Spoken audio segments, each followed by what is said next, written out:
morning, everyone. Although we are still missing people, because we all know that because of snow, there is, I think, big traffic. But I think they are coming later. It is my great pleasure to welcome all of you this morning to our seminar on Sino-Nordic relations. Although it is very cold and early morning, but thank you so much for coming our seminar today. And I also would like to mention the Chinese embassy in Stockholm to make this event possible. 1 month ago, the Stockholm China Center was established at ISDP. We celebrated the kick-off of our center by organizing interesting seminar on China, its neighbors, and foreign perception.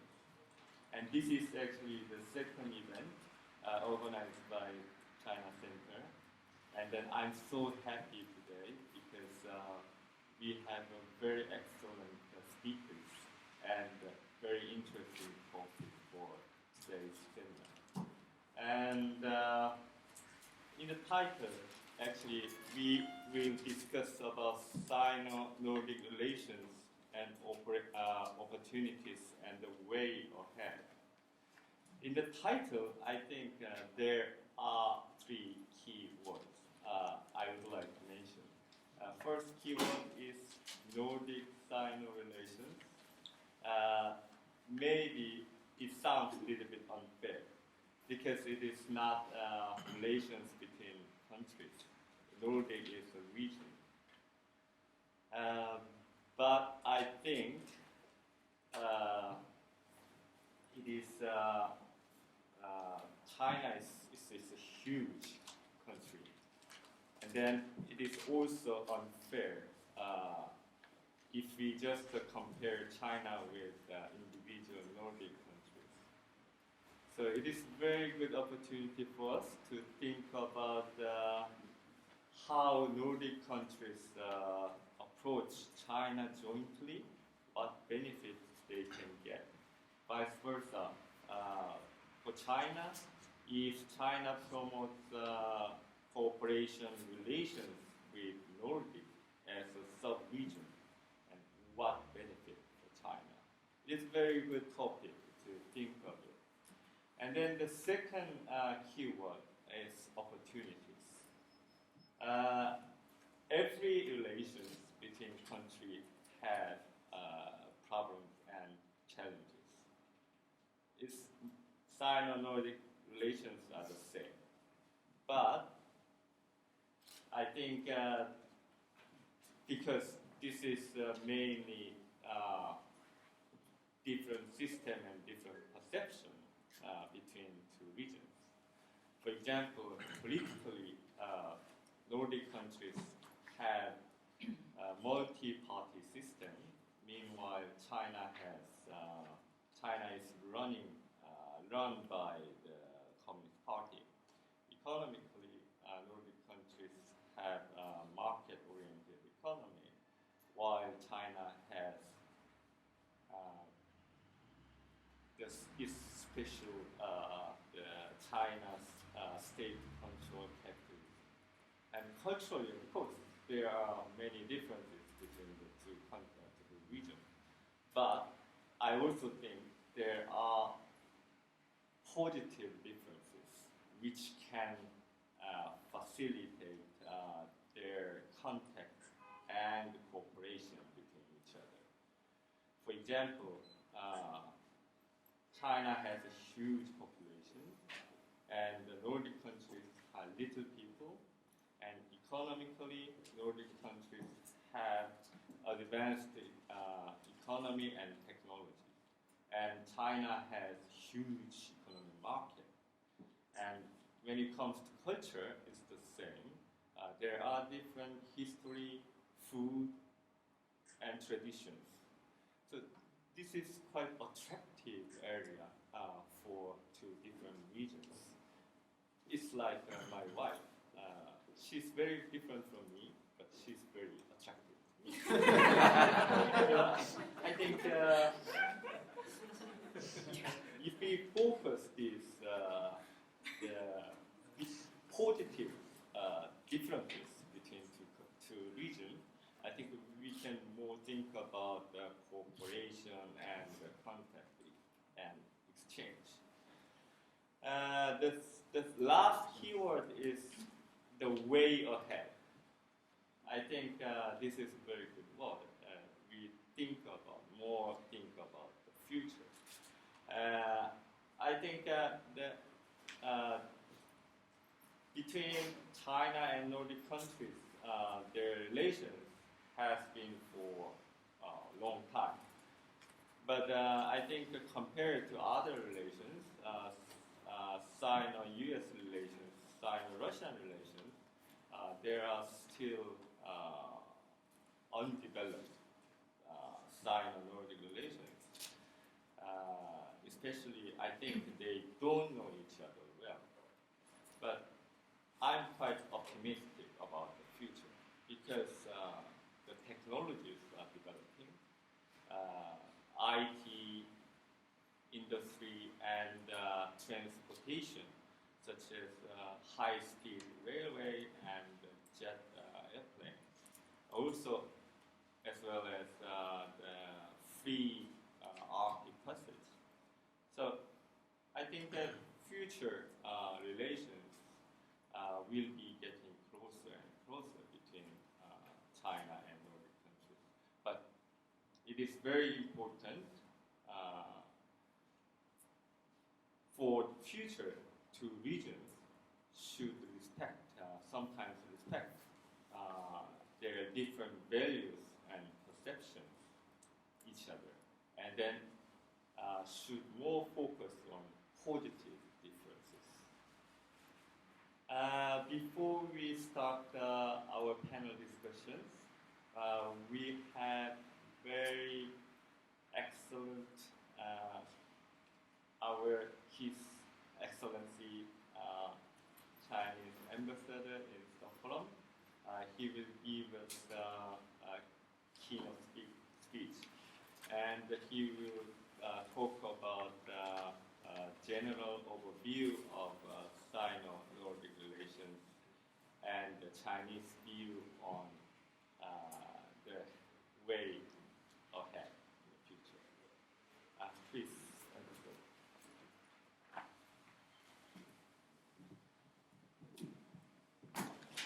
Thank you, Chairman. Good morning, my friends. Mr. Niklas Swanstrom. I'm very happy to meet you today. Even the snow is big snow, I asked Niklas what did he think about? Is happy or unhappy?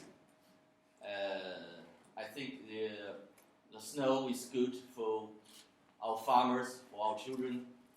Maybe not very convenient for you, but anyway, I am very happy. I feel as a child, and because I'm already 3 years in Stockholm, and it's the first big snow that I never seen. So that's really Nordics. Thank you.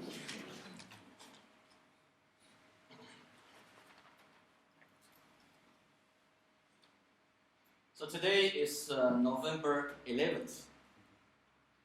It's a date that has different meanings for people from China and the Nordics. For Chinese people, the four ones means a group of singles. Well, for the Nordic people, these two pairs of ones reflect the companionship. The double 11 of companionship is the epitome of the development of the Sino-Nordic relationship. The foundation of friendly Sino-Nordic collaboration is both profound and strong.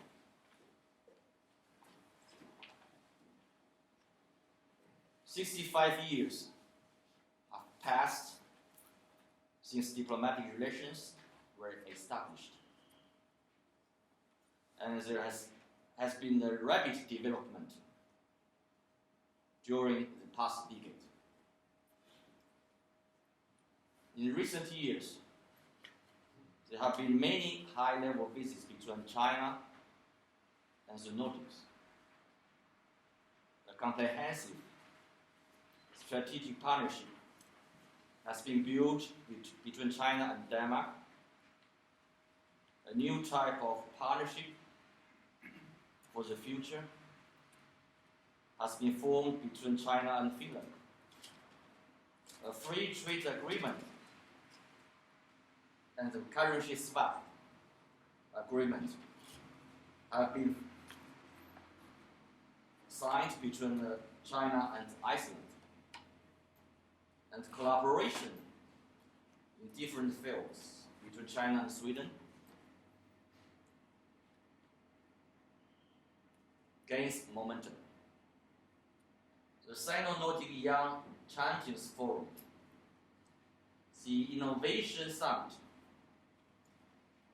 the Arctic Research Center, the Roundtable Think Tank Conference, and the Joint Law Enforcement Consultation have been constantly adding new energy into the Sino-Nordic relationship. The first visit of Chinese Navy fleet has opened a new page in the history of bilateral ties. As the bedrock of the bilateral relationship, economic and trade collaboration has been making steady and smooth progress. According to statistics from the Nordic Council, China is the biggest import market for Nordic countries and the second largest export market for the Nordic countries after the European Union. Two pairs of ones imply the profound potential of Sino-Nordic regional collaboration.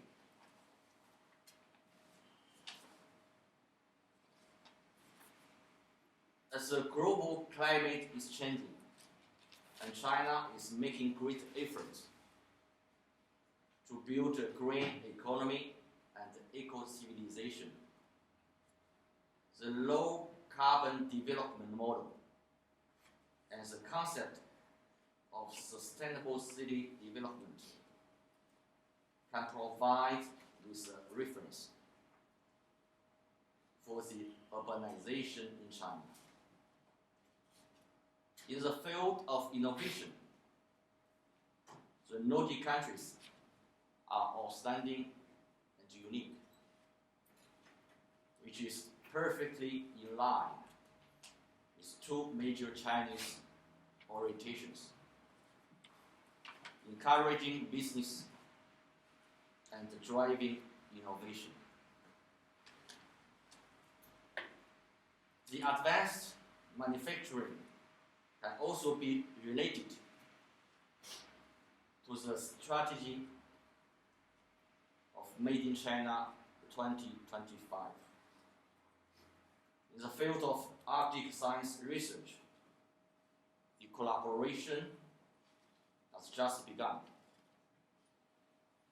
In the field of social governance, there are many common issues to address, including anti-corruption, social security, and the aging society. The expanding market, as well as the strong infrastructure building capacity of China, caters to the demands of the Nordic countries that are seeking market and infrastructure collaboration. All of the Nordic countries are founding members of the Asian Infrastructure Investment Bank, and within the framework of the Belt and Route initiatives. There is a bright prospect for bilateral collaboration in different industries, including investment and infrastructure. The collaboration looks even more promising for cultural exchange and education. Sino-Nordic collaboration is not only the companionship of 6 ones, I mean China and China plus Nordics, 6 ones, but also can be the collaboration of 9 ones, I mean China plus Nordic and Baltic countries. The collaboration and also multifaceted wings, where many sides can participate and benefit. The Nordics have some of the highest levels of integration and the coordination. The Nordic Council and the Nordic Ministers' Council can also make a contribution to the collaboration between Nordics and China. Some Chinese scholars have put forward the suggestion that the 16+1 collaboration framework between China and Central Europe could be used as a reference to build the China-Nordic 5+1 or 8+1 cooperation. This year,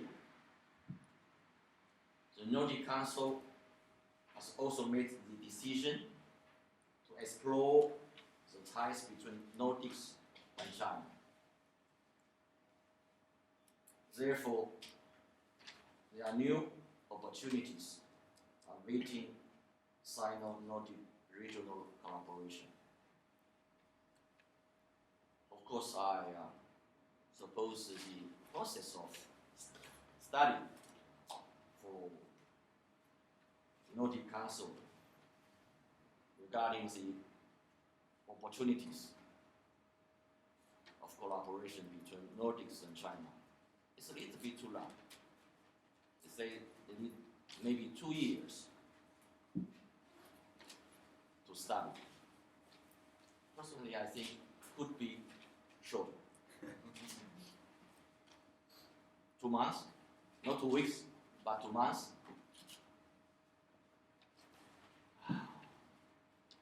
We are happy. So I sincerely hope that the experts attending today's meeting will freely express their opinions and explore innovative forms and ideas of mutual benefit for the Sino-Nordic collaboration. And I want to wish full success the symposium, today's symposium, and good luck. Thank you.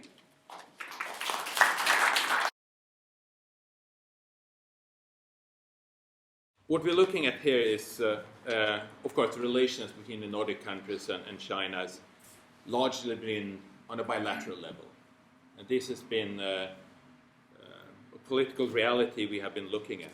But of course, the Council of Ministers has decided to explore the possibility to how we can deal with this on a more multilateral basis. And I think it's a welcome thing because, of course, the Nordic and the Scandinavian states are, as much as we would like to think we're bigger, we are not very large economies.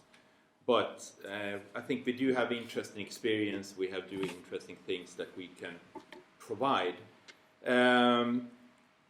But I think it's important that we look at where have we been, how can we develop this, and how can we move forward.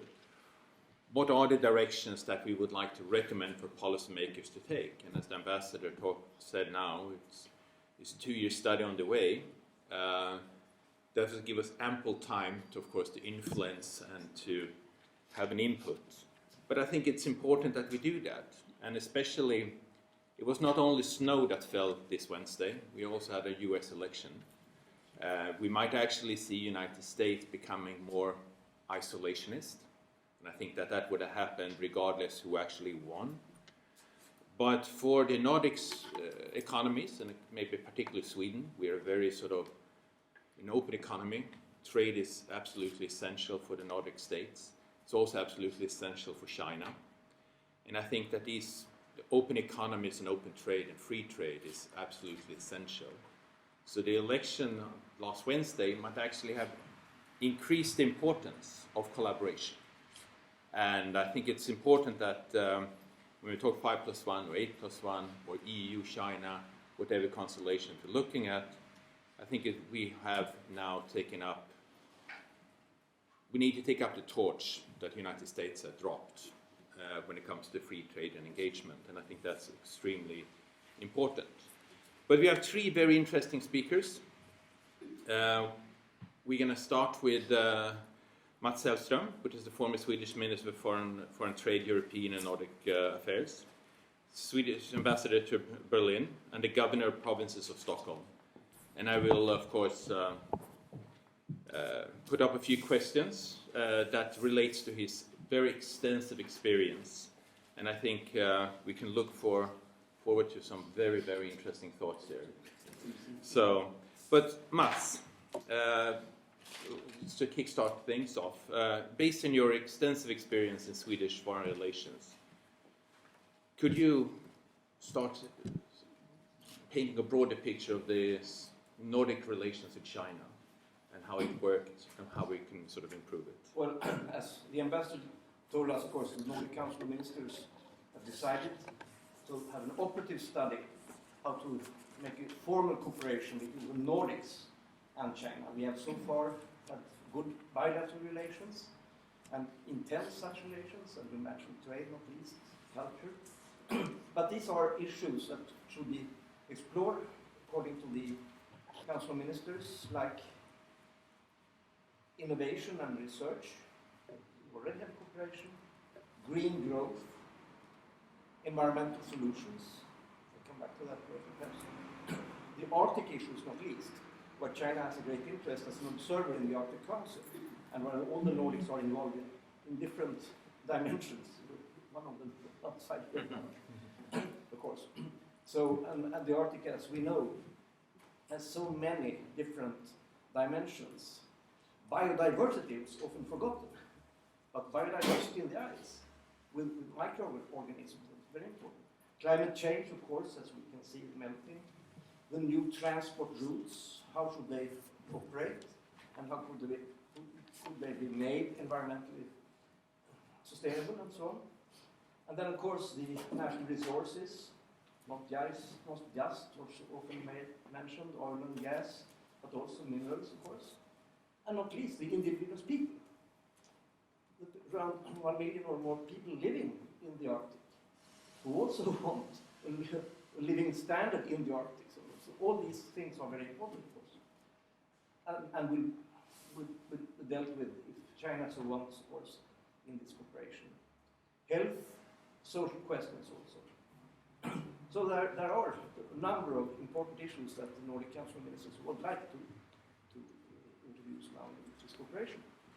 But I also like to mention, perhaps as former trade minister, that there is such an enormous potential unused for trade. There was a study made by Patrick Messelin, a French economist, one of the few French economists that are very open-minded for liberal trade, in fact, which compares the most prosperous Chinese provinces with the same amount of population as the European Union. And he more or less finds that the demand for goods in those Chinese provinces, around 400 million people, are that kind of goods that are produced in the European Union, which makes a case for free trade between the European Union and China, not the kind of protectionist measures being taken. Now, and of course, it's a problem with too cheap steel, you could say, but this is, I think, basically a structural problem for China to deal with. But there is an enormous amount of potential not used in trade between our two groups or regions. So that is, I think, a very important message, how to increase trade, and as you said, not least, if the, which we don't know yet, of course, the transatlantic negotiations between the US and Europe will put on ice or not. Of course, the Chinese relations will be even more important. Well, it's very interesting that you mentioned provinces, because of course there's a tendency to look at China as a unitary actor, as it may be is to look at Sweden as a unitary actor or Norway as one, etc. But looking at One Belt, One Road, we see a lot of investments is not China proper, China as a government, it's actually the provinces. Yes. So based on your experience, the governor of Stockholm, what would you think that subnational cooperation, what kind of subnational cooperation do you think could be used to enhance cooperation with China? Well, I perhaps give two examples. Sweden and Stockholm, of course, encourages Chinese investments to our country. As we know just now, there's a big debate in Germany on sort of worry about the Chinese investments. We are not worried. And in fact, when Huawei came to Stockholm, I, as governor, met them and welcomed them, of course. Welcomed them as competitor with Ericsson. Competition is important in this field. So Huawei and other Chinese telecom companies are welcomed and play now an important role in our country. That's on one side. On the other side, it is not impossible for Swedish companies to invest in China, certainly not. And the Ericsson's investments in Jiangsu province and Nanjing, Jiangsu and Nanjing, have been very important also for the relations between Stockholm, our province, and Jiangsu in many different fields, environmental fields, for example. So the Ericsson presence there, Huawei here, are both important for regional cooperation. I will give you one proposal, in fact, and that is the city of Wuxi, which lies in the Jiangsu province. It's a city where there are many Swedish companies present just now. Earlier it started with Astra, it's a joint venture, but then others have come, many, Scania, Atlas Copco, Tengbom, the architects and so on. And there is, as certainly the Chinese friends here know, a very important lake, a culturally, historically important lake, Taihu, I think it's it's a big lake where Wuxi is situated. Lake with important nature, temples, and so on. This lake has the same problem with eutrophication, degradation of the environment, as the Baltic Sea. They are similar.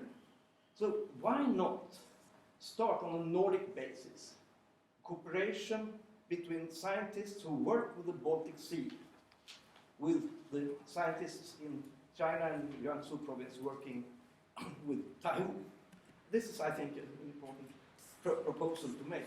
There was, as some of you know, a large Baltic Sea region conference here in Stockholm 2 days ago, and yes, 2 days ago, and the state of the sea is, of course, very important to discuss. But what about the Chinese researchers on Taiwan also?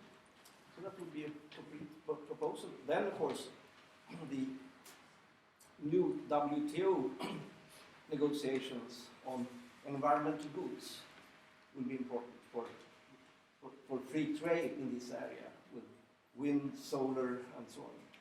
Where China will play a very important role also, of course. Well, actually, sort of, Taihu, of course, is a recommendation that you mentioned.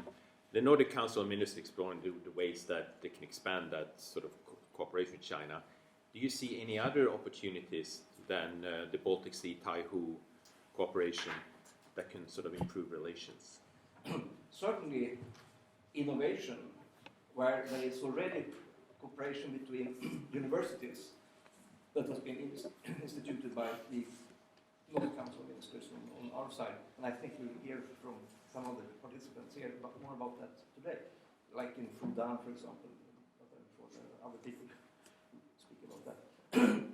But because, as you probably know, the Nordics basically are seen as leading in innovation in the world. Although we still have a lot of problems with innovation, which was also discussed in this Baltic Sea Reading Conference the other day, with institutions that have vested interests in old technologies. So there's a lot of institutional problems for startups and young innovators in our region. And in China, I think there's also problems with transparency and with the openness of information, so that researchers can really, in a very open way, relate with each other. So I think that we both have problems with our innovation systems. So this, I think, is one promising area where the Nordic Council Ministers with the Chinese counterparts would really develop new solutions and creative ideas, benefiting both. I think that's something. And then I also like to mention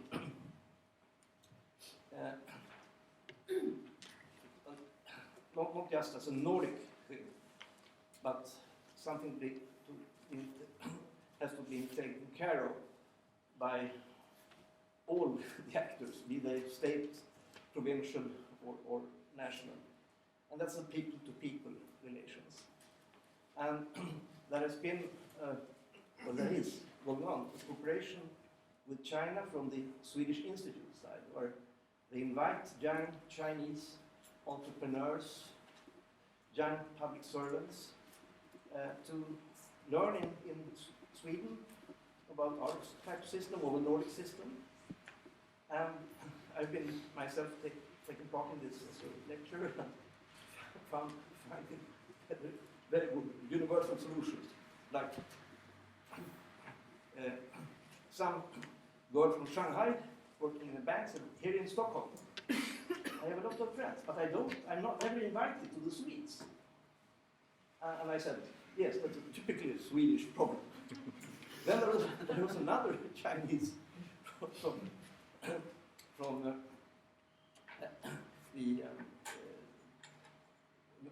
the inland province, Chengdu was our city. Said, but we have the same problem.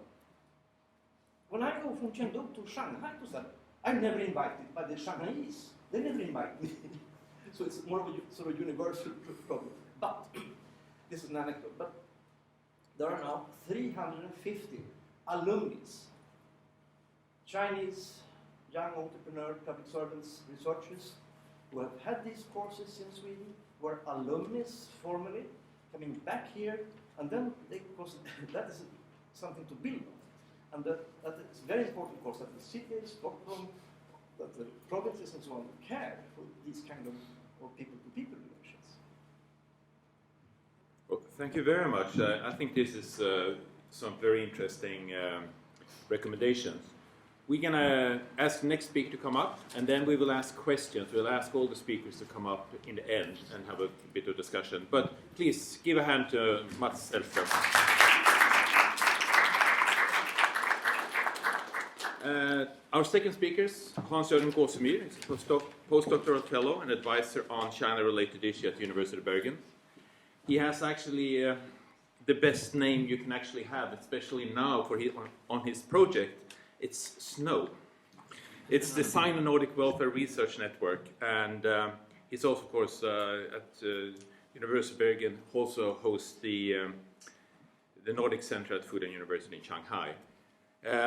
He's also actually from my old hometown. I just moved out 1,200 years ago, but he's from Nidaros in Norway. I'm not going to use that modern name of Trondheim. But Hans, you worked on the Sino-Nordic Welfare Research Network, SNOW, which is an aging population. China has expressed great interest in the Nordic model of welfare capitalism. What key lessons do you think China should draw from the Nordic system, and how can the Nordic countries best facilitate such an exchange? I'll be happy to answer that. Before saying that, I just want to say thank you to you on behalf of the Institute and to Ambassador Chen and his colleagues and our distinguished speakers and the rest of the public that I'm very happy to be here speaking about the snow. Normally this time of the year when I'm traveling, I'm normally traveling home to snow. It's not so often that I go away and find snow, so I feel very much at home here today. But to answer your question, I think there are three main areas where Chinese are especially interested in our Nordic societies or our Nordic countries. One of them is related to environment, in our research management and governance, and energy kind of utilization. The other one is, of course, been very relevant these last years with the emerging interest around the Arctic and Arctic policies. And the third one is welfare and social policies. And it's obvious, the main reason for that is, of course, that China is emerging as an upper-level, middle-income country. It's gaining strength in a lot of different areas, but it's still a developing country that is about to establish a comprehensive welfare system for its huge population. 20% of the world, a huge undertaking for any country, and I would say these reforms that China are now carrying out in terms of building a pension system, building a health system that not only funds people's diseases and health needs, but also a system that takes care of those types of services, are probably, if not the biggest governance reforms that have ever been undertaken in any country. It's definitely huge reforms and huge challenges. And what we can offer, I think, to the Chinese and to other societies in the world is maybe an alternative to a US model, or it's essentially demonstrating that it is possible still in the costly societies of today to build a universal, a comprehensive, and relatively well-funded welfare system that actually takes care of the essential welfare needs of everyone. Also in countries where the population is aging. And I think it's also important for us to realize that although China is not a multi-party democracy, it's a policy process within the country and within the party where different actors are influenced and inspired by different solutions, and where they also need to develop good arguments to kind of win the policy battles within the party and the governance institutions in China. So that's something we can offer over and over again to show that you can actually build step by step a relatively universal system. Having said that, however, we also know that in also our well-funded, industrialized Nordic countries, a lot of our welfare structures and institutions are nowadays also being pressured and are being challenged by rising costs.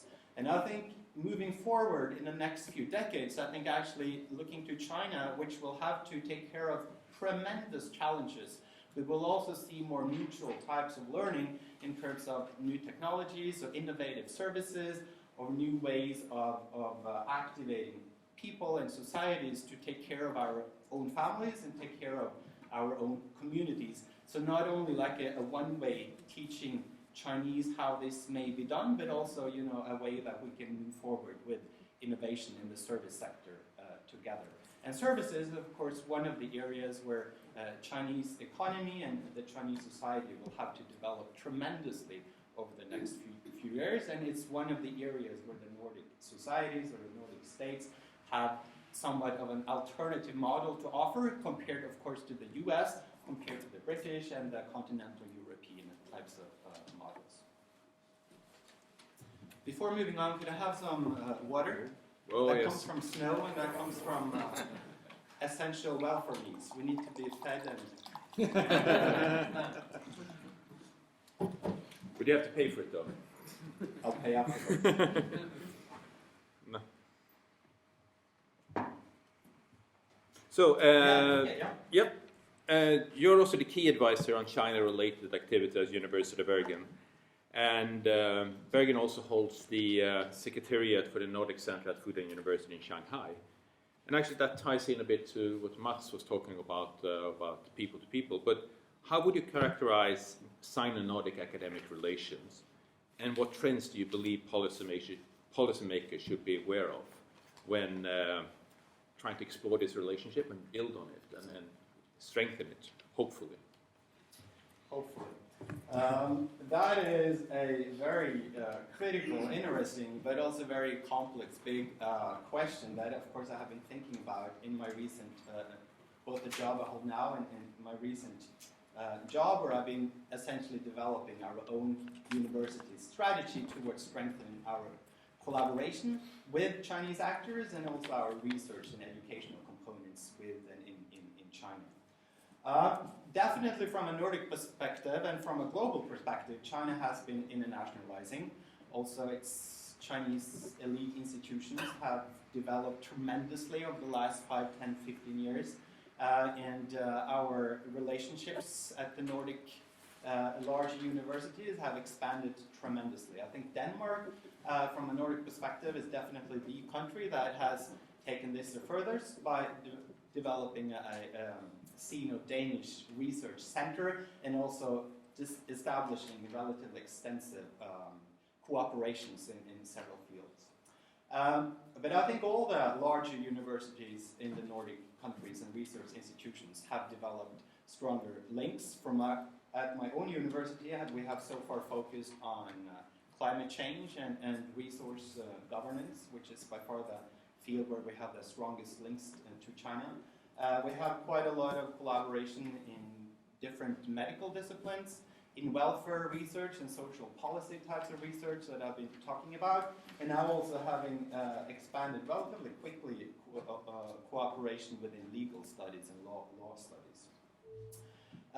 So I think to strengthen these links, we have to keep realizing, and people are realizing, but I think there's still, among our politicians and bureaucrats and even diplomats, there is still a lack of urgency to understanding how important and strong China has already become in several of the educational or academic fields. Definitely not all of them, but China is investing heavily in several fields and is building step by step, stone by stone, very strong research environments in some particular fields, but also at its elite institutions. So I think moving forward, we have also from our Nordic perspective or our bilateral or country perspective also to be more realistic and strategic in terms of how we approach different Chinese actors, realizing that huge variance in terms of quality and standards also in China. China is, after all, still a developing country with a lot of inequality, definitely also the case in the educational and research sector. So we have to take care of our own needs as at the same time as we match where we have mutual interests with China. From a Nordic, representing a Nordic country, and here in a forum talking about Sino-Nordic relations, I think our universities and sectors can get better at promoting what we are. We have a strong educational sector in all the Nordic countries. We do not have the same type of elitist institutions that you find in many other countries that have the big names and kind of the big shining profiles, but we have sound and solid institutions that are also available to Chinese students and also talented Chinese researchers for a relatively low cost, in some of the countries still totally free. And also an attractive place, I think, for talented young Chinese or older Chinese, if they prefer, to come and also work and take up academic research positions that can help us strengthen our links. I would of course also hope that if the traction around Sino-Nordic relations move ahead, that we also realize that the academic field, I think, is one of the fields where cooperation is the most feasible and relatively easy to strengthen. But in order to do that, we of course also need some more help with terms of the funding and money. It's still about the economy, it's still about money. Just a quick question. Just a minute, go back to the US actually. Looking at Chinese institutions, there's a huge focus on the United States. So you go to the think tanks, you go to universities, you go to my own university, Bergen University, Beta. There's a huge focus on the United States. How would you say, how can we present the Nordic as an alternative? But also, this is also within the Nordic countries. There's a huge focus from the Nordic countries on the United States. How would you sort of practically try to position ourselves to become this viable alternative, not only with cheap education, but could you develop that a bit? Sure, that's again a critical question that it's tempting to attack that from many angles, but I have to choose one. There's no way around building institutions that are solid and well-funded and offer high-quality research. But I think we could do more work in terms of profiling and explaining to people what we are. We do not build the same types of elite institutions that one builds, for instance, in the US and to some extent also in the UK and some other countries. Our system is based on having comprehensive, big, but very solid educational kind of institutions that are available. We are not an English-speaking country, which is another challenge in terms of making it attractive from a Chinese angle. But we have very good resources when it comes to teaching and making available our studies in English. But in that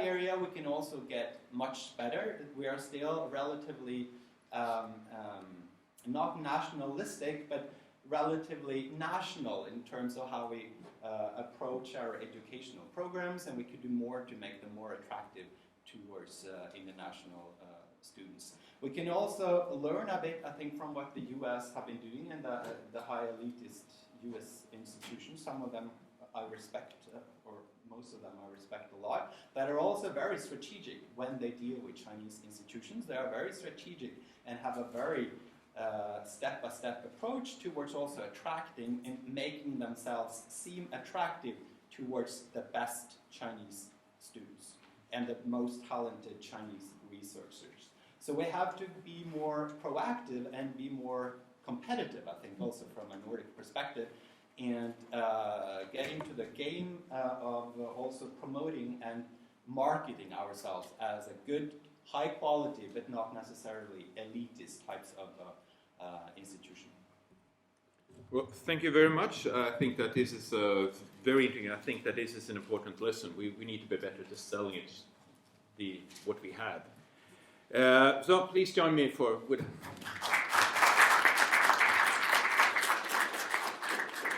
Well, our next speaker is Kristina Sandklef. She's the founder and partner at Sandkief Asia Insights. Water is nice. These are they're asking so many for so much. And Kristina has been working. She also has the founder of the Sino-Swedish recruitment site, Kinapoolen. She has worked as an Asia economist at East Capital. She's been a senior advisor on China affairs at Ericsson, and a China analyst at the Swedish Armed Forces. We met already a few years back in China. 1992. Further away than we would like to remember. So Kristina's been working on China, well, as your whole education. I started at Ericsson. So It's one of our absolutely best analysts we have in Sweden, so I'm very much looking forward to listen to what you have. So, but I think it's also important to look at China now and look at what actually China's accomplished. And China's economic development that lifted millions out of poverty, actually in the hundreds of millions. China's been the most successful country lifting people out of poverty. And it also changed the face of world politics.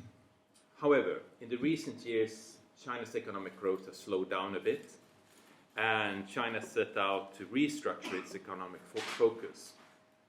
What are the key developments in these changes, and how do they impact Nordic commercial interest in China, would you say? I would say that China has, since they launched the economic reforms in 1978, China has been focusing a lot on export and investment-driven economic growth. But for some years back, they have been trying to restructure the economy, going more into service-oriented economy and also consumption and innovation, because China has followed quite a lot the East Asian miracle economies like Japan, South Korea, and so on. And so now what we are seeing is basically that, first of all, one of the reasons why the Chinese economic growth is falling, so it's now down to 6.9% annually. 5 years ago it was over 10%. The main reason for this is that the Chinese economy has become so big that it takes a lot more effort to generate double-digit growth. And I'm not sure that it would be good for the world, basically, if China would continue to grow at the same speed as they did 20 years ago. And this is what we see now. But you should, even if we read these figures in the newspapers saying that the Chinese economy is collapsing, growth is falling and so on, we should still remember that China continues to grow at around 1 Indonesian GDP a year. So it continues to grow quite a lot. And we can see that China has also learned how to trying to avoid the middle income gap, which means that many countries that has had a very fast economic growth, they actually get stuck, and then they don't grow anymore. You can see this in Latin America, and especially in economies that have been dependent on exporting raw materials and so on. You come to a certain level and then it doesn't grow anymore. But China has been learning and learning. Of course they're learning because they have Confucianism, and Confucius always liked learning. And so they have realized that the reason why, one of the best ways to avoid the middle income gap, the middle income trap, is to start going into innovation. And this they have done by focusing a lot on research and development. China is putting so much effort into R&D nowadays that Sweden is, well, we should be really ashamed of what we are doing, basically, I think. They also have a lot of focus on education. When I go around, when I've been traveling in China since '92, I came the first time. In the 90s, I would practice my Chinese speaking to taxi drivers. In the early 2000, I would quite often meet up with taxi drivers telling me that my son is actually a computer engineer. And I would go like, yeah, okay, well, but actually, I understood that they would take all their money and invest it into their one child, and this child has been studying. This means that China is nowadays, every year there are, is it 1 or 2 million engineers that are graduating from the Chinese universities? And of course you could say that, well, these engineers, not all of them have the world class, but it's the competence as we have in Sweden, because we are so good in Sweden. But really, 1 million, out of 1 or 2 million engineers, I'm sure that there are several hundred thousands that have even greater competence than Western engineers. And this is something that we see in the case of Huawei, that they have very good engineers that have developed Huawei, becoming a very, very fierce competitor to Ericsson. And I think we should really watch out, especially from Nordic, especially from Swedish side, where we have falling PISA results in the education system. This is very, very worrying, I think, because we're losing competition. And I think we should be wary of what is happening when strong Chinese innovative companies are growing. So, for example, if you look at what kind of companies that were investing or operating in China from Sweden or from the Nordics, you would have companies that were into export industry, investment, infrastructure investment. Ericsson was great in China in the 90s and, when they were exporting and setting up telecom. Nowadays, when you launch new things here in Sweden, even for new innovative IT companies, you need to be careful, because you need to think. The Chinese are checking everywhere. They are looking for new good apps, for example. So, and this is, you should learn here from the mistake of Uber. Uber was launched in 2009.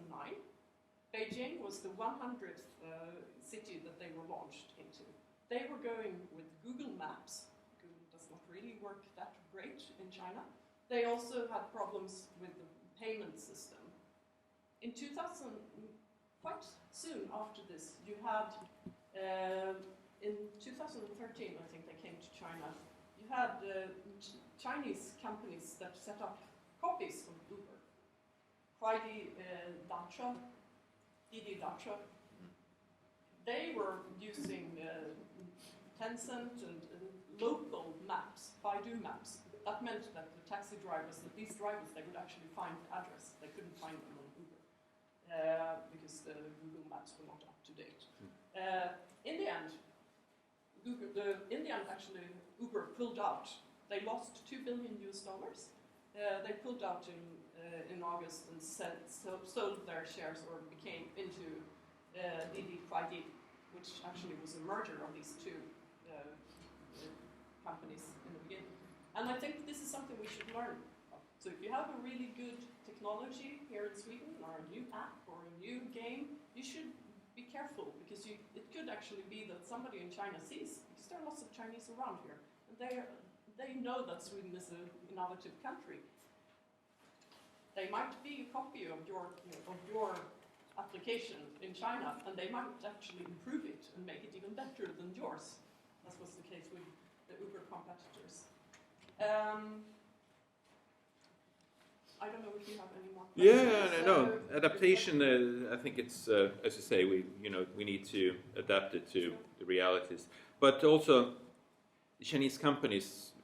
I think we also looking at two-way street here. Yeah. So of course we are doing things in China, but Chinese companies has also in recent year made a number of major investments in some of the Nordic countries. Are there differences between the different Nordic countries, or do we have the same concerns when it's about attracting Chinese capital? Because China now is becoming a tremendously important investor, not only something to invest in, it's we want the Chinese renminbi to come here. China is nowadays actually the second largest investor in the world, and it keeps growing. And especially in China nowadays, where the Chinese domestic investors, they want to make money, and they have invested quite a lot of money in the real estate market in China, but it's a little bit bubbly warning. So many Chinese, rich Chinese are looking for investments abroad. Some of them could also be looking to, if there would be a collapse or something, economic, financial crisis in China, it's good to have money abroad. So it's good to invest abroad. But then you also have the Chinese government that is actively looking for innovative companies and looking for innovation and things that could help the Chinese development. And when people ask me, so what kind of investments are they looking for? Well, in a way, China is a very nice country, because they have this wonderful report called the 5-year plan. And in the 5-year plan, it says which industries they are focusing on. And this is where you can see where China is focusing. Then you take this and you put it on and you check your own market. So what is China interested in the Nordics? Well, on Iceland, they are very interested in energy, because they have thermal energy in Iceland. and they are world leading on this. So this is something that Chinese investments has been focusing on. China also has very nice, Iceland, sorry, has also very nice nature and clean air. And I think this was something that was one of the reasons why this Icelandic loving Chinese investor wanted to buy 1% of Iceland some years ago. He really liked Iceland. My Icelandic friends said, why would you like this really like cold, windy, boring place on the east coast? But he was, I've met him and he's like, I really like Iceland. I have been climbing these, like Mount Everest, and I like hiking. So I would like to have, but it didn't turn out. So that is what you have in Iceland. Norway has had some, maybe not always being loved by China since the Nobel Prize in 2010. I guess you're still suffering in Norway. For Sweden and Denmark and Iceland, and Finland, sorry, you have continuing looking at clean energy, green tech, and those kind of IT. And for companies that are being bought up by Chinese companies, when we had the Volvo Geely big business, there was a lot of worry that Geely would steal all the technology within Volvo, and then that they would basically take the factory in Torslanda and they would move it back to China, and then that was goodbye with Volvo. But it has been a very successful merchandise. And now Volvo, I think Volvo would never have survived without Geely.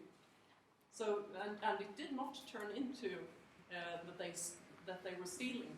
Instead, they were actually looking for the technology, knowledge, the know-how among the Volvo people. They also were looking at the marketing experience, the sales network, and so on, learning.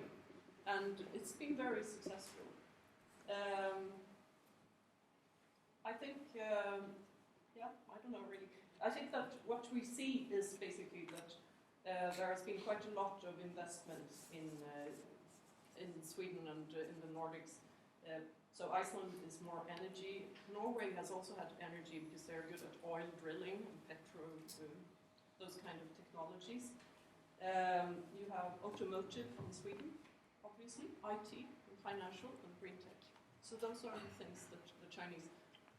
But also social services, like understanding. We have, I think it's next week or in 2 weeks, also Mir is going to China on an official visit, bringing along a big delegation from Sweden, trying to sell Swedish know-how about elderly care in China, because this is something that China really needs to learn. And we are quite good at taking care of our elders.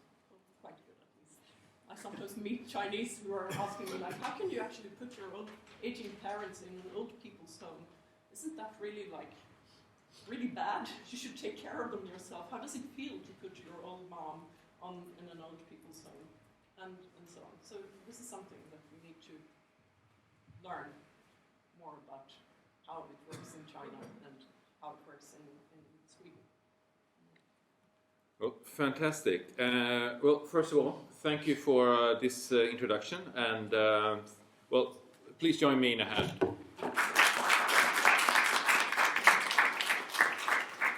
And now, of course, I would like to have all the speakers up here. We have some 25 minutes for discussions, and feel free to ask any questions you want. And I will let the presenters stand here, and I will move to the side.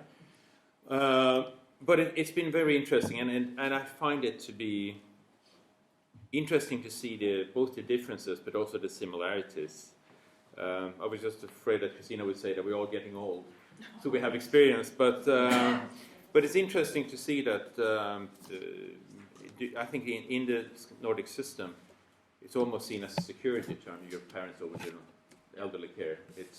They provide a security that you can't provide yourself, because normally you're working and all that. But I will let the presenters take the questions. So please.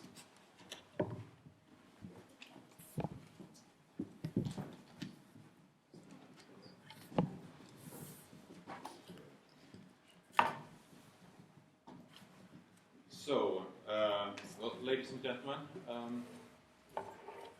both of these are on. Any questions? We have a Fabia. I have a question about the engagement in environmental issues. When you mention healthcare, it's maybe something that the Chinese would like to look at, but in environmental technology, SEI, for instance, the Stockholm Environment Institute has been in China for the last 25 years, since its existence. I was with them then, and this is a field that is very, very vital. I have a question now for the Chinese who live in the Nordic countries, because we have seen a large exchange of students. Some of them return to China and contribute to this continuous development of relationship between China and Sweden. And some of them go to China and come back here and want to remain in Sweden. Do you think this trend reflects the realities of China today about the uncertainty, or maybe the lack of comprehension of the 5 years plan, lack of comprehension of the Chinese way of adapting to today's fluctuations in the world economy? Thank you. So, who would like to start?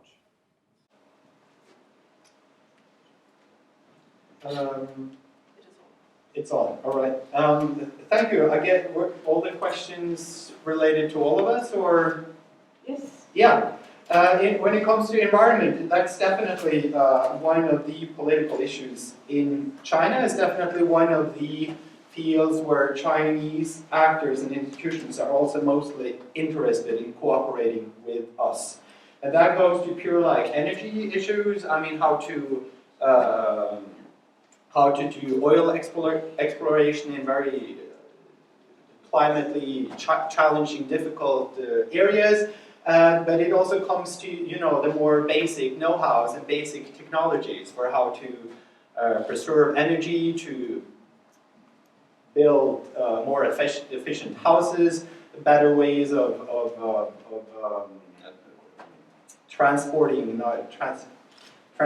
energy. I mean, all types of areas. And that's definitely, from my university perspective, also where we have the most collaboration. However, having said that, I think, and that is an honest opinion from myself, I think, when it comes moving into the future, with China's rapid urbanization, China has huge environmental challenges that it's taking very seriously.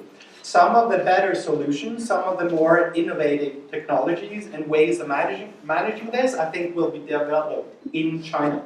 Possibly with our own kind of researchers present as part of that development, but China will and is already a tremendous base of knowledge of how things will have to be done and are being done and will be done into the future. And that's essentially why, from my university perspective, why it is so important for us to strengthen our position in China with Chinese actors. It's not just because China is an important, influential country. It's because a lot of the knowledge will be produced in China. When it came to the other question of returning Chinese scholars and whether they stay abroad or return back, the picture is a bit mixed. And I kind of get the sense that people are both worried about a lot of talent staying abroad, but then again, the numbers of Chinese returning is also big. And these developments are still relatively, I mean, the huge numbers of Chinese going abroad, and it's still increasing, is a relatively recent phenomenon. And I think it's a bit early to say whether the best, most talented people would actually stay abroad or come back to China. I think a lot of the most brilliant researchers are actually going back. And that is sometimes related to resources and opportunities back in China. And China has been good at developing some programs on recruiting both foreign talents, but also essentially bringing back the Chinese, bringing them home again to develop their own institutions. When it comes to creating the kind of elitist, internationally best, most advanced types of educational and research institutions, I think China is definitely investing a lot of money and investing a lot of resources into doing that, and is progressing on many fronts. But it is a challenge to build a elitist, the best level educational and research institutions within a society and a country where also the government is so keen on keeping control and where there are still relatively many restrictions. So that is a kind of dual fight that we will see play out between the internationalization and I think the high development and the types of governmental, political situation that will keep being a challenge moving ahead. Okay, I could just add, when it comes to the environment, as far as I can see, I see that there are many Chinese companies that are very interested in buying Nordic green tech companies. Many of these Nordic companies, they might not have enough money to develop their stuff, but the Chinese have money, and so they are very interested. When it comes to the Chinese going back or not, I think it depends quite a lot on your personal situation. I have met Chinese who have been doing research, they've been researchers and doing their PhDs and so on here in Sweden. And if they have kids, they realize, and the kids start going to Swedish schools, they realize that there is no way they can go back to China because their children or their child will be lagging behind so much because the Chinese schools are so competitive. And it's also hard for them. There are many Chinese kids here in Sweden, not but also grown-ups who have been living here. They came with their parents as who were researchers, and they don't even know, they can speak Chinese, but they can't read and write, or they only read and write a little bit. And so if you have gone like 5 years in Swedish schools, you cannot return to a Chinese school because you will never survive, you will never be able to get into university and so on. It's easier for them to study here in Sweden and get good grades and get into good schools here, which by the way might be free for them in the end because they would become Swedish citizens. But you can also see that there are very good Chinese research institutions being set up. I had contact with a guy who was an associated professor in Copenhagen. He was offered a job in Fuzhou, and he said, and he accepted it and said, my salary is almost the same as in Denmark. The plus is that now I have this laboratory, and it's so advanced. I have never seen such an advanced laboratory anywhere in Europe. And they also give me grants all the time, so I don't have to spend half my time as I have to do as a researcher here in the Nordic to apply for grants. So they just give me money, and then I will have maybe 20 or 30 Chinese researchers who are really hungry. So this is a good deal for me, because I'm almost, he was becoming retirement age. And so this was a good way for him to basically end his research career. Just to add one thing about the environmental cooperation. Let's not forget the forests, where there's a lot of cooperation between northern provinces of China and Swedish foresters and forest research. So I think that should be mentioned also, because forests are certainly very important for our survival, as we all know, given the carbon dioxide and so on. On the other issue, just one example perhaps, that do people stay or not?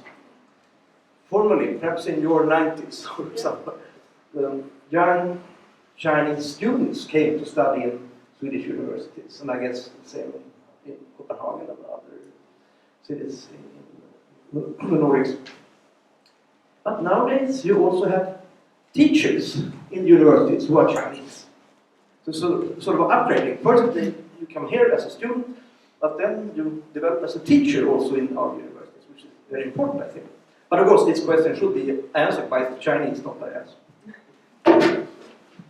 Sir? Thank you. Just on the Ambassador of Spain. My first word would be just for Ambassador Chen, to congratulate him for today's event.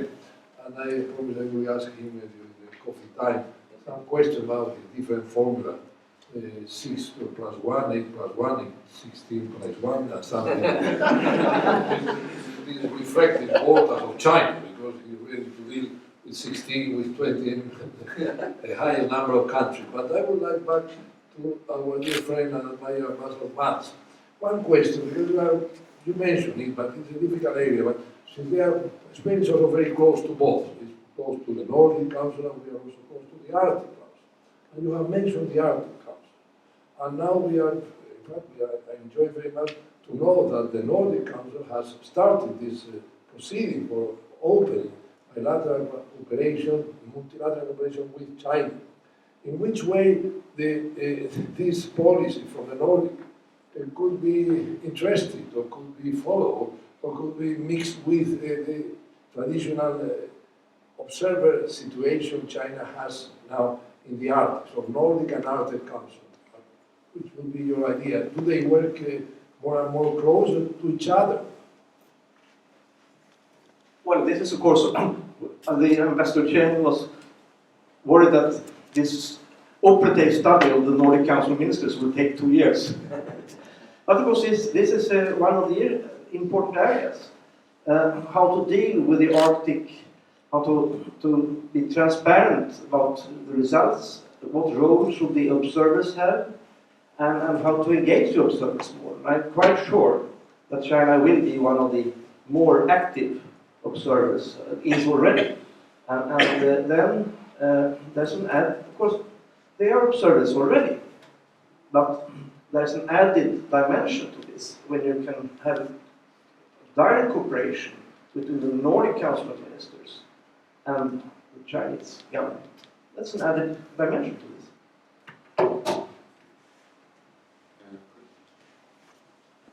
Fabio again. I am allowed, Mr. Chairman, because I do not want to omit a very important seminar that ISDP organized earlier this year on spatial research, Chinese spatial research. It was an excellent opportunity to learn more about this. And my question is, in spatial research, the ambitious program that China is proposing, is it a cooperation or a threat for those who have neglected the spatial research in the Nordic area or elsewhere in the EU? Thank you.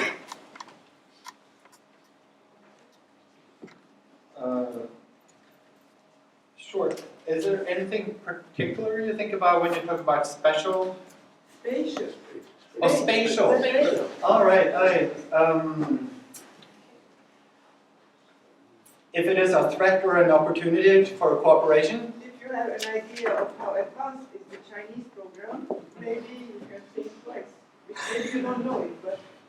Well, I can say something very short, and then you can say from your perspective. And since the ambassador and his colleagues are here, I'm also going to be a bit diplomatic in my response maybe. I think China as a big, powerful country and one of the emerging, if you call it a superpower or just a major power, it's absolutely natural and logical and common sense that it has a very ambitious program when it comes to any types of spatial or cyber or types of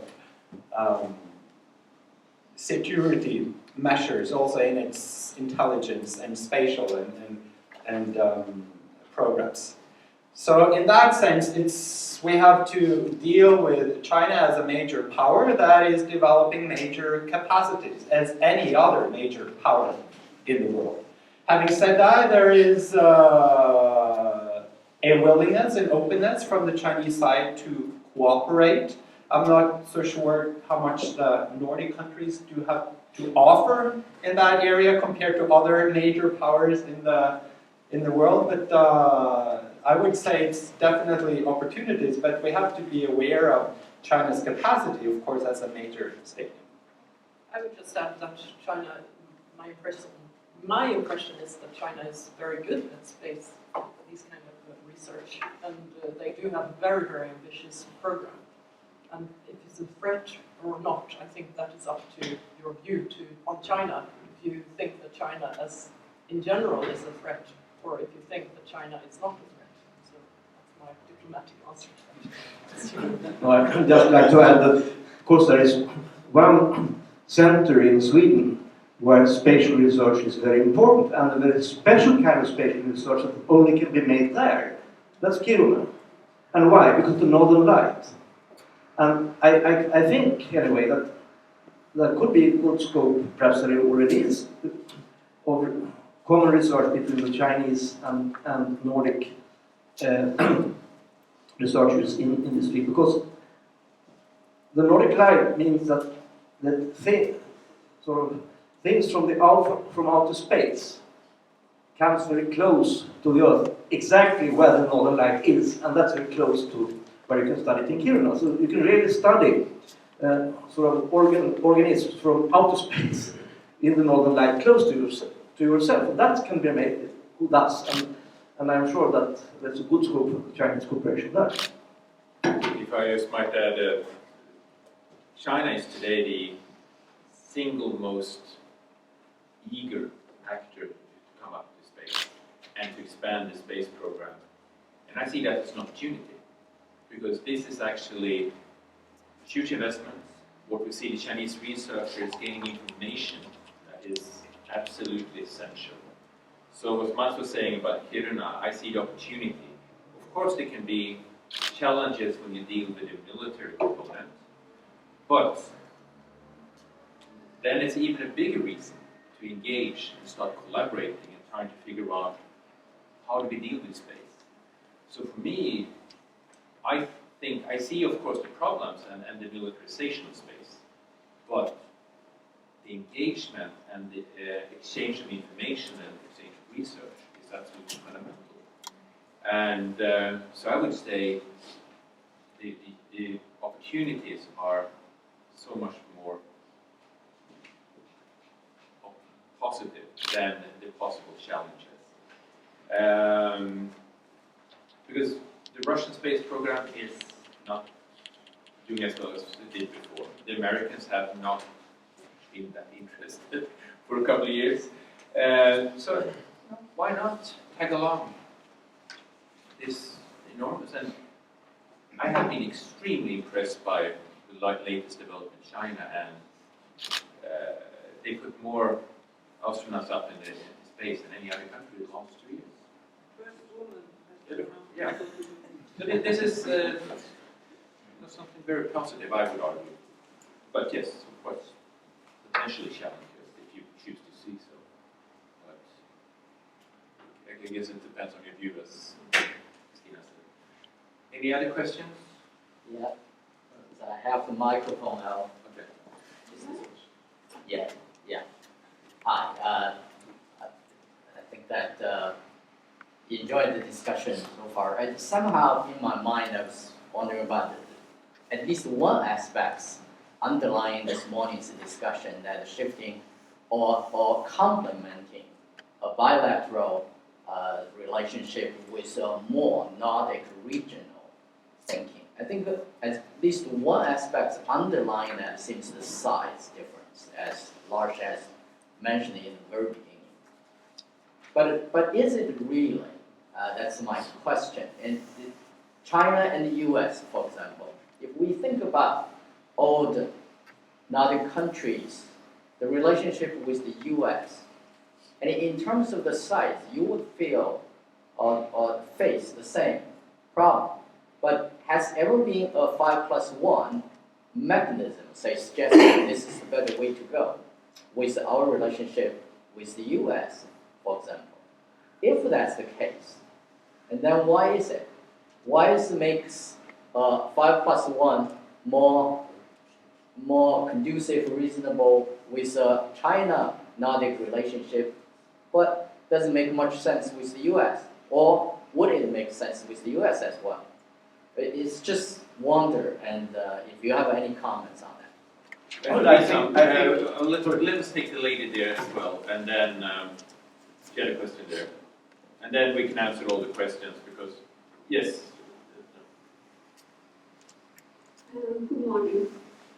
I would like to ask, any of you have been to the Östasiast Museum?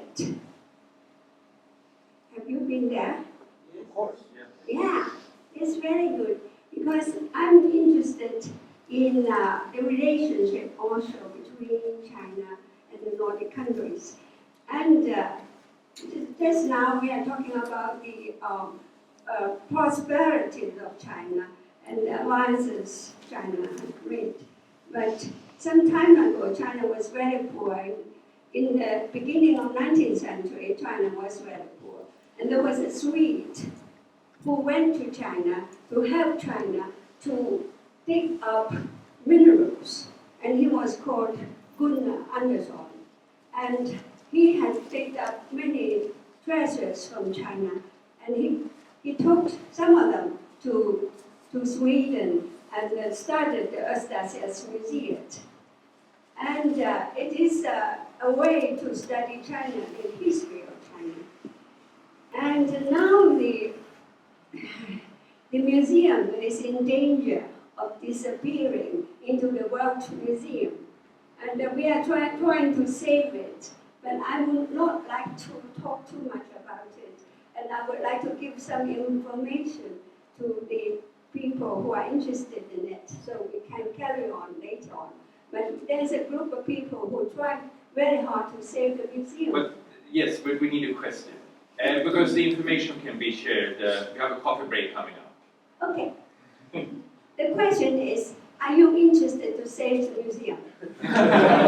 Short and concise, I like that. Well, can I perhaps start with the answer? No. Of course I am. and as you might, of course you're very much aware, I know that there's a big debate in Sweden just now on the role of museums. A big debate. And that is not concluded so far at all. There are different proposals, heavily contested by others. And what the end result will be, I don't know. But I'm certainly on my own opinion that, of course, the museum, what's called Östasiatiska today, is extremely important. I will come back to that. Because your question to answer is much more simple in the sense that you make it too complicated. 5 + 1, why not here, why there? Yes, the United States is invited to some of the cooperation in the Baltic Sea region. That could call 5 or 6 or whatever +1.